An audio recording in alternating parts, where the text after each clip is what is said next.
And another positive trend in China's economic recovery, its GDP grew by 5.3% in the second quarter, better than expected. Okay, let's take a broader look at the improvement in China's economy. And for that, we turn to John Gong. He is a professor at the University of International Business and Economics and a China Forum expert. John, always a pleasure to see you. Thanks for taking time to chat with us. Thank you very much, Sean, for having me. It's great to see you. Good to see you. So let's pick up by how significant do you believe this stronger than expected GDP growth is in demonstrating first the resilience of China's economy amid these global headwinds, and secondly, with all the turmoil chiefly caused by the tariff war that basically is emanating from Washington, D.C. What does all this information mean to you? Well, I think amidst the wave of doubts about China's economy, at least we have assurance that the first and the second quarters of 2025 have been fairly good. It's actually a little bit above the stated target for the whole year. So I think this pretty much guarantees, in my view, that we will be able to deliver the 5% growth target by the end of the year. And there are a couple of significant developments that I would like to highlight. First of all, it's the CPI number, the program you mentioned. I think this is the first time in a few quarters in the past that I've seen that are seeing a positive in the positive territory.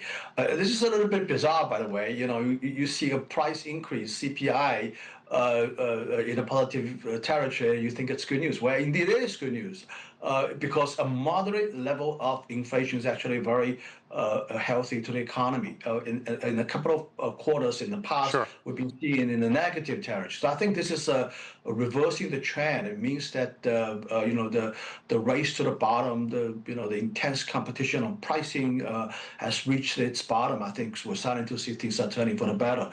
This is a very significant development. Second thing I would highlight is the export sector. You know, the 7% exports increase is just extraordinary in my view, against the backdrop of a ever increasing level of protectionism in the international stage. And I think this testifies that the Chinese products are still very much in demand in many markets around the world. Indeed, let's pick up and talk about that export, because in many ways, this shows just how creative China has been. And to what extent do you believe China's efforts to diversify this export market away from the U.S. have contributed to this positive performance? Because simply put, the U.S. and Trump are pushing punishing tariffs, while Beijing is opening a lot of new trade alliances and strengthening the other long-term ones.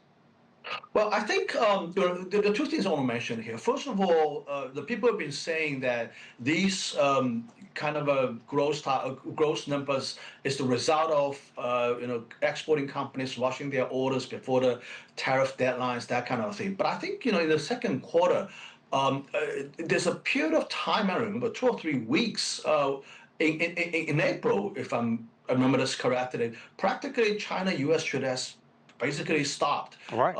So even with that kind of a pause in a major exports market, we're still seeing a very robust number of growth. This tells a lot. And the second thing I want to say is that there are also experts been predicting that the reduced exports to the United States have been diverting, in a sense, to other markets. I don't quite buy it, actually. I think there's a structural change here. It is a very significant organic growth of demand for Chinese products in many parts of the world, especially these high-tech products like electric cars. I think the very significant increase, both in terms of the vehicle volumes as well as the total exports dollar amount, cannot be diverted from the United States. Right. China is not exporting any car to the United States in any significant way. So, this increasing demand is surely out of organic growth in these markets, and it shows how competitive these cars are from China. Right. And I think this shows that there's a fundamental structural change with respect to people's demand for cars in the global automobile industry that is happening right now. Yeah, I mean, I think the Chinese cars are replacing cars from Japan, from South Korea, and this is very significant, I think. Yeah, and talking about those structural changes, what do you think the key sectors are that have been driving this growth right now? I think in the customs category, these are described as electromechanic products. These includes electric cars, not just necessarily electric cars, other vehicles, telecommunications equipment, consumer electronics, those kinds of anything that has to do with electricity, I would say. These are more high value added products. And this shows the robustness and as well as the strength of China's manufacturing. These are China's export strengths without any doubt. Indeed. John Gong, thank you so much for your insight. We appreciate it. You're welcome.